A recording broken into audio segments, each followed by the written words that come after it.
Hey guys, all right, Mark here again. Quick little update on the Tyco chassis situation. So this is what I ended up doing to get a couple of decent running chassis. So I took the 2.8 ohm, I put it in this black chassis that I had with the level 8 traction and level 4 motor magnets that I recently picked up. Also has the double pickup shoe springs. Part of the problem, so I ended up going with one of the, this one has a bushing in the front. I couldn't get the front and rear bushing bulkhead combo to work. It just always seemed too tight. Also, part of the problem, I think, is I had bought .007 uh, springs for the brushes, and I think those were a little too tight as well. I went back to the 006 stock spring, and those seem to work better, seem to give me a smoother running armature. So this basically has one bulkhead with the front bushing, the back bulkhead is stock, um, and it's a pretty decent running chassis. It has the Viper front end. I couldn't use this Viper rear end because the tires were just too low. The car was just like drag. It was really slammed down too low. I think if I pick up some wider diameter tires for this rear axle, this would run even better. Right now, I just have a stock Tyco rear end with some better silicone tires that I got from, I think, either Viper or Hardin Creek. And this car runs good. I had it running in this Lamborghini, and it was doing like low 3 second. I think the best I did was like a 3.1 or 3.2 second lap on my track, which is pretty decent. Although it puts it in line with, it's a little bit better than a 6 ohm V-Spec Viper chassis.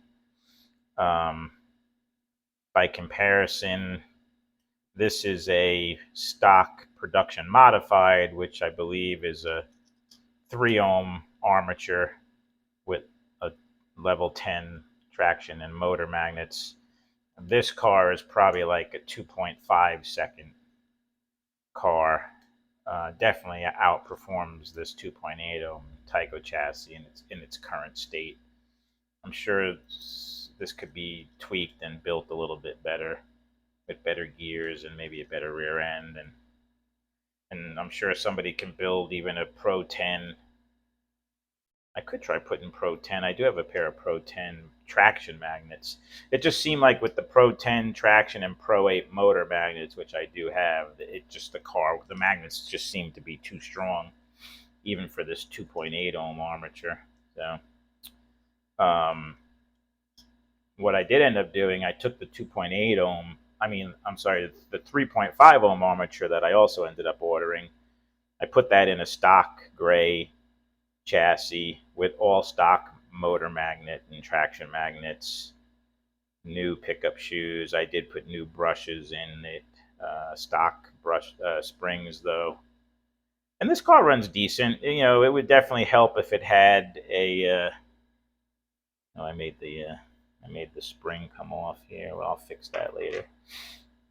I could probably put a pair of double springs. I have a few more sets of those double springs.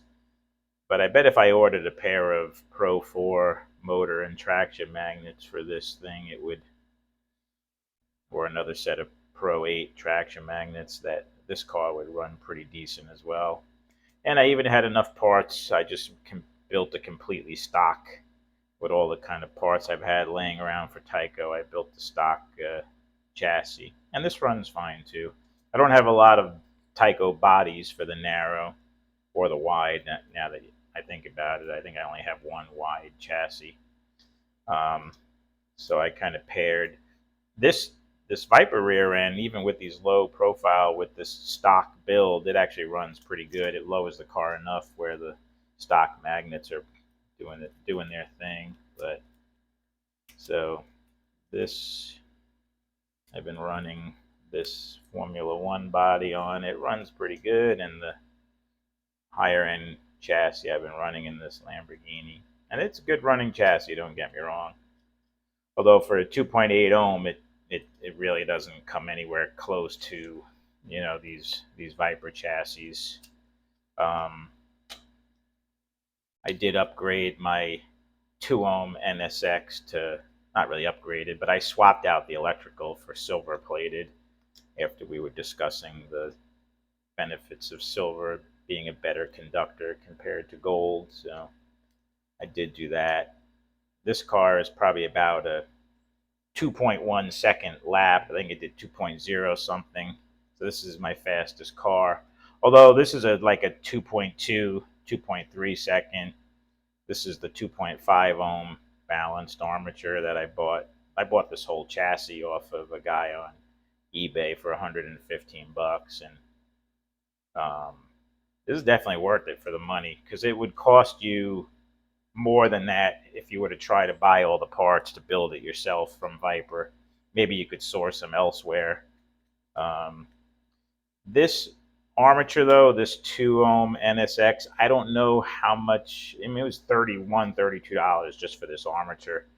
For half that, you can get the 2.5 ohm balanced intrude armature, and you're only a few tenths of a second off. So, and it's $16, $17 instead of $32. So I don't know that I can justify, especially if you're running an AF. I mean, these cars kind of tear up my AFX track. These are going to run great on my Viper routed track once I get that built. I'm looking forward to seeing how these run. But yeah, I don't know that I would ever buy another NSX 2 ohm arm, especially if I'm running on an AFX track. But we'll see.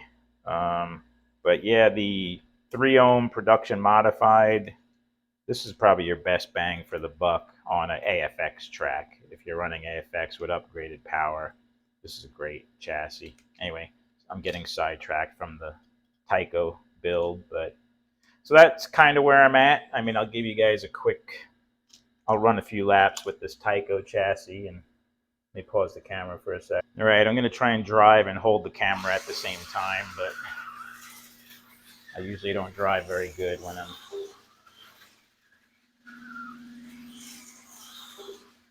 Hold on a second. I just zoomed the camera out a little more so we can get a. So this is the 2.8 ohm Tyco. And it's definitely a good running chassis. Pretty happy with it. It's not an all-out trailblazer like the Viper chassis are, but I'm pretty happy with how it came out. Anyway, so that's kind of where I ended up with the Tyco. I don't know. I'm just, Tyco and me, we don't seem to get along. This building these chassis with these double springs and the little brushes and the barrels, it's okay. I could definitely build them, but Vipers for me. I much prefer my Viper chassis. That's just how I am right now. I'm all in on the Viper format. Just to me, it's such an easy chassis to build and a great running chassis. So, um, yeah, that's where we're at. Anyway, I think that's it for now from the Tyco front. I don't know if I'll be getting many more Tyco chassis um, since I'm kind of all in on AFX and Viper. So, but we'll see. And next up for me, I'm going to start building my Viper. Garage is a mess, but this blue tape running along the floor here is going to be my 14-foot, pretty much going to take up this whole wall once I get this all cleaned up. Going to be installing a new air conditioning unit too. That's another whole saga I'll have to tell you guys about. That thing works, but it's noisy and old, so I want to get that replaced before I do the new Viper track. Just got the new garage door. This was another adventure. I ended up getting a second insulated door because the first one leaked, but that was the first thing I wanted to do before I built this Viper track. So the garage door is done. I'm gonna work on the air conditioner.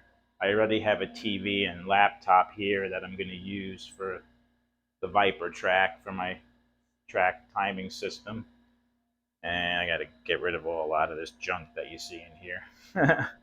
Anyway, so there you go. There's a Tyco update, my thoughts on the Viper chassis, and a little update on what's happening at the garage here. So, I'm going to be going out this weekend to my buddy's house to start building the table for the Viper track because he's going to help me with the woodworking. So I'll probably do a quick little video on that to start with for the Viper project, and we'll take it from there. All right, guys. Thanks for checking out the video. Talk to you guys soon.